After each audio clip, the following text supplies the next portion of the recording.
네, 여러분 혹시 청약통장 갖고 계신가요? 자, 내 집 마련을 위해 이제 청약저축을 많이 가입을 하셨을 겁니다. 문제는 이제 분양가가 많이 올라가서 이제 청약통장이 이제 필요가 없다라든지 뭐 그런 생각을 하시는 분들도 있을 수 있는데, 자, 이제 청약통장의 혜택을 이제 강화했다는 소식이 있어가지고 이에 대해서 얘기를 해보려고 합니다. 일단은 이제 청약통장 금리를 최대 금리를 이제 3.1%까지 올린다는 내용이 있었고, 대출 금리도 소폭 상승한다는 내용이 일단은 있다는 점 참고로 말씀을 드리고요. 자, 청약통장 혜택이 어떻게 좋아지는지는 여기 옆에 5가지 정도로 이제 정리를 할 수가 있습니다. 일단 첫 번째랑 두 번째는 아직 개정이 안 됐기 때문에 나중에 이제 시행이 될 예정이고요. 3, 4, 5번 같은 경우에 이미 시행이 되고 있는데 모르시는 분들도 이제 있을 수 있기 때문에 함께 살펴보도록 하겠습니다. 자, 첫 번째는 이제 청약통장으로 인해 소득공제를 받을 수 있는데 이거를 본인뿐만 아니라 배우자도 받을 수 있게 하겠다라는 내용입니다. 무슨 얘기냐?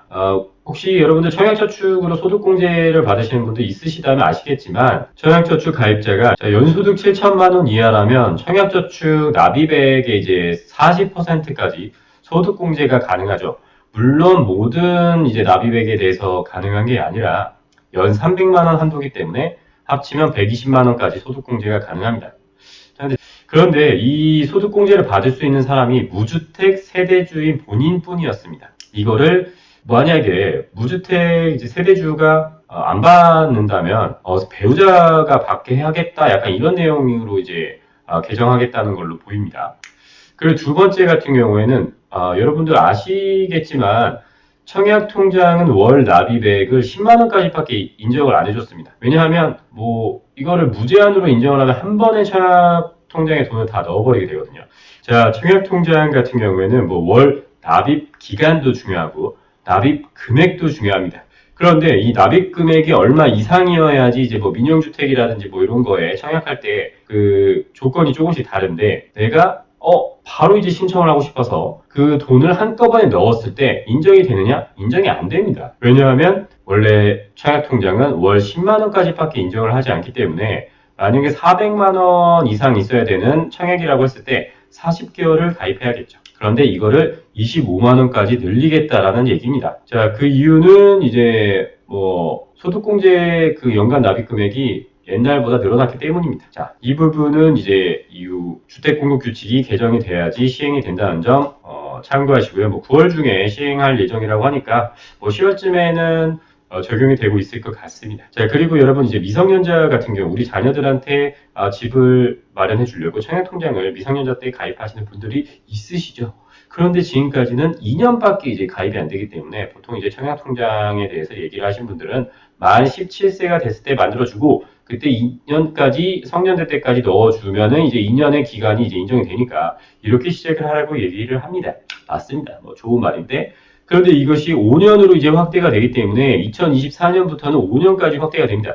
즉 2024년부터는 만 14세부터 가입을 해도 된다는 얘기가 되겠죠. 자, 그리고 이제 네 번째하고 다섯 번째는 이제 부부간에 이제 관련된 내용인데, 옛날에는 부부가 청약통장을 둘이 같이 갖고 있을 때 한 그 청약에 같이 신청을 하면 이게 중복으로 봐가지고 이제 무효 처리를 했습니다. 둘 다 부적격 처리를 했었는데 요거를 불합리하다 해서 이제 바꿨다는 겁니다. 바꿔서 둘이 만약에 중복 신청을 하더라도 먼저 신청한 건 유효하게 되어서 청약이 됩니다. 자, 그리고 이제 배우자 통장 기간을 내가 이제 쓸 수 있는데 민영주택 가점제에서만 쓸 수 있다라는 정도 이렇게 알고 계시면 될 것 같습니다.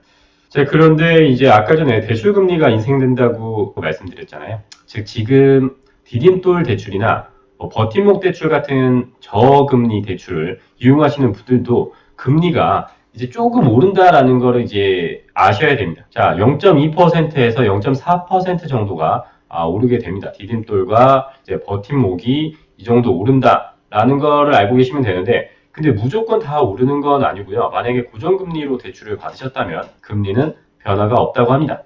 또한 이러한 대출까지 올려버리면 이제 원성이 작기 때문에 신생아 특례 디딤돌이나 버팀목 대출, 그리고 신혼희망 타운 모기지 등 저출생 대응을 위한 이제 상품 같은 경우에는 금리를 이제 올리지 않는다고 하고요. 그렇기 때문에 이런 대출이 아닌 기본적인 그냥 일반적인 이런 버팀목이나 디딤돌 대출은 소폭 금리가 상승하기 때문에 이제 9월 이제 뭐 원리금 납입할 때는 조금 더 많이 내실 수가 있겠습니다. 자, 이런 뭐 대출 관련 문의는 뭐 이제 직접 거래하시는 은행에 물어보시는 게 제일 좋을 거라고 이제 생각이 됩니다.